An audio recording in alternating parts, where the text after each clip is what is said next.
বন্ধুরা, welcome to the channel autism with Kairav.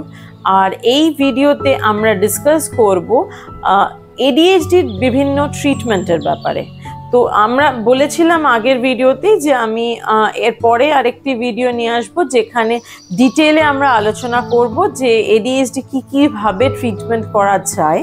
তো প্রথমেই বলে নিই যে এডিএইচডি ট্রিটমেন্ট সাধারণত প্রত্যেকটি বাচ্চা ভিত্তিক ট্রিটমেন্ট হয় এবং যে বাচ্চার যা সমস্যা আছে সেই অনুযায়ী তাকে ট্রিটমেন্ট দিতে হয়।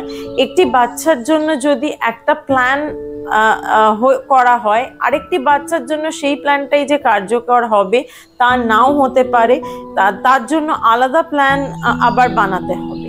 তো প্রতিটি বাচ্চা ইউনিক এবং আইডেন্টিক্যাল, তো প্রত্যেকটা বাচ্চার জন্য আলাদা আলাদা করে আমাদেরকে ভাবতে হবে এবং তাদের নিজস্ব একটি প্ল্যান থাকবে যে প্ল্যানের মাধ্যমে তাদেরকে আমরা ট্রিটমেন্টটা করব। তো প্রথম যে মেথড যেটা থ্রুতে আমরা বাচ্চাটাকে ট্রিটমেন্ট করতে পারি সেটা নিয়ে এবার তাহলে আমরা আলোচনা। তো প্রথমেই আমরা যদি দেখি, আমাদের ফার্স্ট পয়েন্ট হলো বিহেভিয়ার থেরাপি। তো বিহেভিয়ার থেরাপি বা সিবিটি, কগনিটিভ বিহেভিয়ার থেরাপি, এর মাধ্যমে আমরা একটি বাচ্চার যে গ্যাপগুলো থাকে সেই গ্যাপগুলো পূরণ করে দেওয়ার চেষ্টা করি, যাতে সে সেটা করতে পারছে না বা করতে পারবে না বলে তার মধ্যে যেন ওই হাইপার বা ওই কনফিডেন্সের অভাবটা যেন না থাকে, তার জন্য যাতে তার বিহেভিয়ারে কোনো এফেক্ট না পড়ে সেইটার দিকে আমরা নজর রাখি। এর ফলে কি হয়, একটি বাচ্চা যদি সবকটা জিনিস জানে, যে জায়গাগুলোতে তার খামতি থেকে গিয়েছে সেই জায়গাগুলো যদি সে জেনে যায়, ঠিক সময় না হলেও যদি পরেও যদি সেই জায়গাগুলো জেনে যায়, তাহলে সুবিধাটা কি হবে, তার টাইম ম্যানেজমেন্ট করতে সুবিধা হবে। সে প্রবলেম যেগুলো তার লাইফে আসছে একটার পর একটা, সেগুলো সে নিজে থেকে সলভ করতে পারবে এবং তার সোশ্যাল স্কিলসগুলো ডেভেলপ হবে। এই বিহেভিয়ার থেরাপির মধ্যে কিছু পেরেন্টস ট্রেনিংও থাকে যেগুলো বাবা মায়েদের শিখিয়ে দিতে হয়, যার ফলে একটি বাবা মা তাদের বাচ্চার সাথে কিভাবে ডিল করবে, কিভাবে সবসময় থাকবে, সেইগুলো তারা তাদের বাচ্চাদের সাথে ঠিক করে যাতে সময়টা কাটাতে পারে সেইগুলোর ক্ষেত্রেও সাহায্য করে। তো এইভাবে বিহেভিয়ার থেরাপি একটি বাচ্চাকে অনেক দূর এগিয়ে নিয়ে যেতে পারে। পয়েন্ট হলো স্পেশাল এডুকেশন বা এডুকেশনাল ইন্টারভেনশন।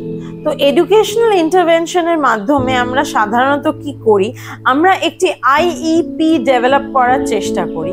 সেটা কি, একটি ইন্ডিভিজুয়ালাইজড এডুকেশন প্ল্যান।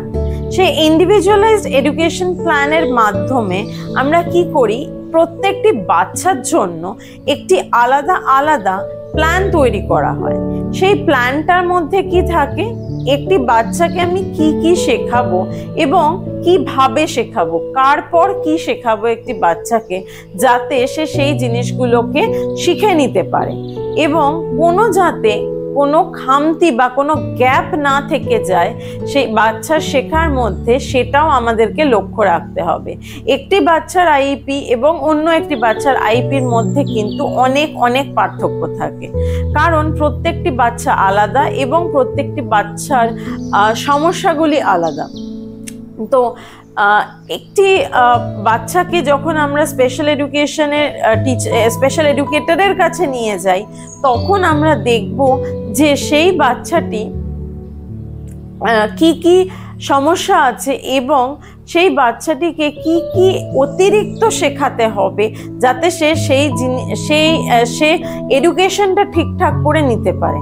আমাদেরকে এটাও দেখতে হবে যে একটি কাজ যদি একটি বাচ্চা পুরোটা একসাথে না করতে পারে, তাহলে তাকে কিভাবে ছোট ছোট করে সেই কাজটা ভাগ করে দিলে সে সেই কাজটা সম্পূর্ণভাবে করতে পারবে এবং কিভাবে তার জীবনকে সহজ করা যায় সেইটাকে আমরা শিখে নিতে পারবো যদি আমরা এই স্পেশাল এডুকেটরের কাছে আমরা যাই।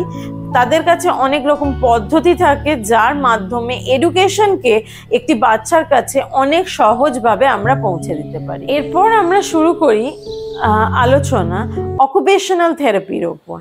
অকুপেশনাল থেরাপি হলো একটি খুব ইম্পর্ট্যান্ট এবং খুব গুরুত্বপূর্ণ একটি ব্যাপার, কারণ অকুপেশনাল থেরাপির মাধ্যমে একটি বাচ্চা ঠান্ডা হয়।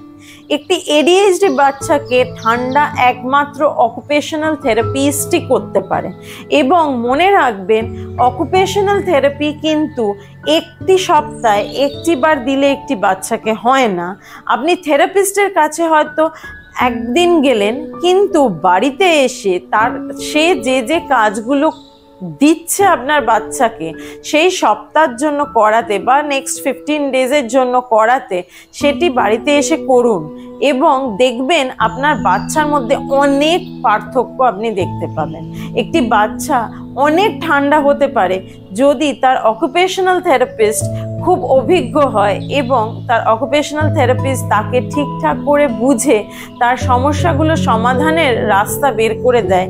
এবং তার জন্য সবথেকে গুরুত্বপূর্ণ হচ্ছে আপনারা অ্যাজ পেরেন্টস, কারণ আপনারা বাবা মায়েরা যদি আপনার বাচ্চা বাড়িতে কি সমস্যা করছে সেটা আপনার থেরাপিস্টকে গিয়ে বলেন, তাহলে দেখবেন সেই থেরাপিস্টও আপনার সাথে সহযোগিতা করছে এবং সমস্ত সমস্যার সমাধান আপনাদের দিতে পারে। নেক্সট পয়েন্ট যেটা নিয়ে আমরা ডিসকাস করব সেটা হলো মেডিকেশন। তো মেডিকেশন কি জিনিস? মেডিকেশন ADHDর ক্ষেত্রে আমরা অ্যালোপ্যাথিক মেডিকেশনের দিকেও নজর দিতে পারি বা হোমিওপ্যাথিক মেডিকেশন। তো অ্যালোপ্যাথিক মেডিকেশনের ব্যাপারে খুব বিস্তর আমি বলতে পারবো না, কারণ আমরা আমাদের ছেলের সাথে হোমিওপ্যাথি করাচ্ছি, কিন্তু হ্যাঁ অ্যালোপ্যাথিক মেডিসিনও আছে বাচ্চাদের, যেটাতে বাচ্চারা অনেক ঠান্ডা হয়ে যায়। কিন্তু খেয়াল রাখবেন আপনার বাচ্চা শুধু ঠান্ডাই হচ্ছে তো, নাকি তার মধ্যে আরও অনেক রকম সমস্যা দেখা দিচ্ছে যে সে নিস্তেজ হয়ে পড়ছে না, তো সেটার দিকে খেয়াল রাখবেন যখন অ্যালোপ্যাথিক মেডিসিন তাকে দেবেন।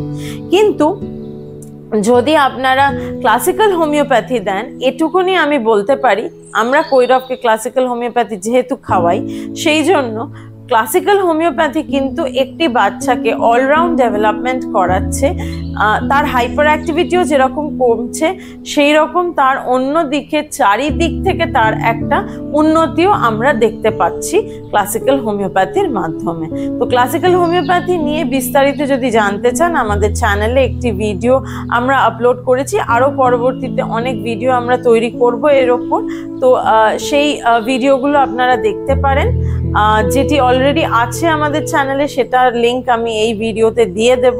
আপনারা দয়া করে সেটা দেখবেন, তাতে আপনারা বুঝতে পারবেন যে হোমিওপ্যাথি কি আশ্চর্য ঘটাচ্ছে কৈরবের সাথে। Parental support and education. বাবা মাকে সবার আগে জানতে হবে যে বাচ্চাটির কি সমস্যা আছে এবং তার বাচ্চাকে ডেভেলপ করার জন্য তাকে কি করতে হবে। তো বাচ্চাটিকে উন্নতির দিকে নিয়ে যেতে গেলে আমাদেরকে যেটা করতে হবে সেটা হচ্ছে আমাদেরকে প্রচুর পড়াশোনা করতে হবে। আমাদের জানতে হবে যে থেরাপিস্টদের কাছে কোন থেরাপিস্টদের কাছে আমরা নিয়ে গেলে আমার বাচ্চার উন্নতি হবে, কিভাবে বাচ্চাটির কি সমস্যা হয়, বাচ্চাটার কিভাবে থেরাপি দিলে আমার বাচ্চাটার উন্নতি হবে, সেই জিনিসগুলো একটি বাবা মাকে জানতে হবে, শিখতে হবে। দরকার হলে ইন্টারনেট থেকে পড়তে হবে, ভিডিওস দেখতে হবে, অনেক পড়াশোনা করতে হবে, যাতে বাচ্চাটার চিকিৎসা সঠিকভাবে হয়। সেইটা খুবই গুরুত্বপূর্ণ একটি বাচ্চার জন্য। Lifestyle modification. আমাদের লাইফস্টাইলে অনেক ধরনের পরিবর্তন করতে হয় যখন আমরা জানতে পারি যে একটি বাচ্চার ADHD আছে। তো সেই জীবনযাপনের যে পদ্ধতিগুলো আমাদেরকে পাল্টাতে হয় সেগুলোর দিকে আমাদেরকে নজর রাখতে হবে। আমাদেরকে খেয়াল রাখতে হবে বাচ্চার যেন স্ক্রিন টাইম বেশিক্ষণ না হয়, যদি দেওয়াও হয় খুব প্রয়োজন না থাকলে যেন স্ক্রিন টাইম বাচ্চাটিকে দেওয়া না হয়। সে যেন ওই অন্য জগৎটার মধ্যে না ঢুকে যায়, সে যেন আমাদের স্বাভাবিক জগতের মধ্যেই বাস করে, সেটার দিকে আমাদেরকে নজর রাখতে হবে। রেগুলার যে কাজগুলো থেরাপিস্টরা দিচ্ছে সেগুলো আমাদেরকে করাতে হবে। প্রপার ঘুম যাতে হয় বাচ্চাটা সেটার দিকে আমাদেরকে নজর রাখতে হবে, একটা প্রপার ব্যালেন্স ডায়েট দিতে হবে তাকে, ভুলভাল খাবার জিনিস তাকে দেওয়া চলবে না, তার জন্য যেটা অ্যালার্জেটিক সেটা তাকে দেওয়া চলবে না। তো এই সব জিনিসগুলোর দিকে আমাদেরকে নজর রাখতে হবে এবং আমাদেরকে আমাদের জীবন যাপনটাকে ওদের সাথে যাপন করতে হবে। নিজেদের মতো জীবন যাপন করলে কিন্তু এদের ক্ষেত্রে চলবে না, একটু ওদেরকে বুঝে ওদের মতন করে আমাদেরকে চলতে হবে, তাহলেই আমরা দেখতে পাবো যে ওরাও সুস্থ হয়ে উঠছে, ওরাও আর 5টা বাচ্চার মতো সুস্থ স্বাভাবিক জীবনে আমাদের সাথেই চলতে পারছে।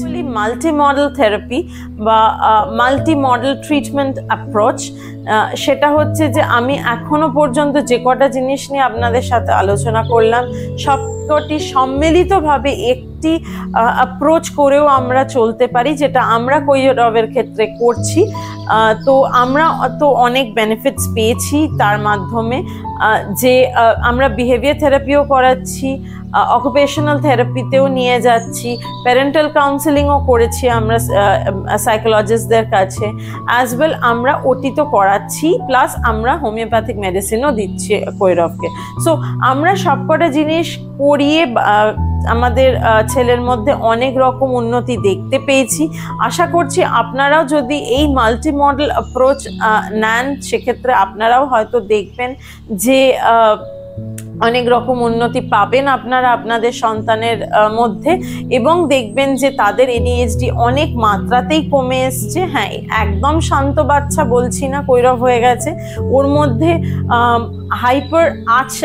হাইপার ব্যাপারটা আছে, কিন্তু অনেকটা কন্ট্রোলের মধ্যে, অনেকটা আমাদের আয়ত্তের মধ্যে, যেটা আমরা কন্ট্রোল করতে পারি। কি হয়, একটি বাচ্চাকে যদি আমরা ফেলে রেখে দিই, তার ট্রিটমেন্ট যদি আমরা না করি ঠিক করে যখন সে ছোট তখন থেকে, ওরা যখন ওদের শক্তিটা অর্জন করে, যখন ওদের একটা বয়স হয়ে যায়, তারপর আমরা সামলাতে পারি না। সেই জন্য ছোট থেকে ট্রিটমেন্ট করুন, ছোট থেকে বাচ্চার সাথে থাকুন, ছোট থেকে বাচ্চাকে সময় দিন, এবং দেখবেন আপনার বাচ্চা অনেক উন্নতি করবে। যদি ভিডিওটা আপনাদের ভালো লেগে থাকে তাহলে অতি অবশ্যই লাইক করবেন, শেয়ার করবেন এবং সাবস্ক্রাইব করবেন এই চ্যানেলটা, যাতে আরো অনেক ADHD যে বাচ্চাদের আছে তাদের বাবা মায়েরা এই চ্যানেলটার খবর জানতে পারে, এবং আমরা এই চ্যানেলের মাধ্যমে অটিজম, ADHD, অ্যাপ্রাক্সিয়া এইসব ব্যাপার নিয়ে আলোচনা করছি, সেই বিষয়গুলো যাতে সবার কাছে পৌঁছয় সেই জন্য প্লিজ চ্যানেলটা সাবস্ক্রাইব করবেন এবং শেয়ার করবেন। Thank you.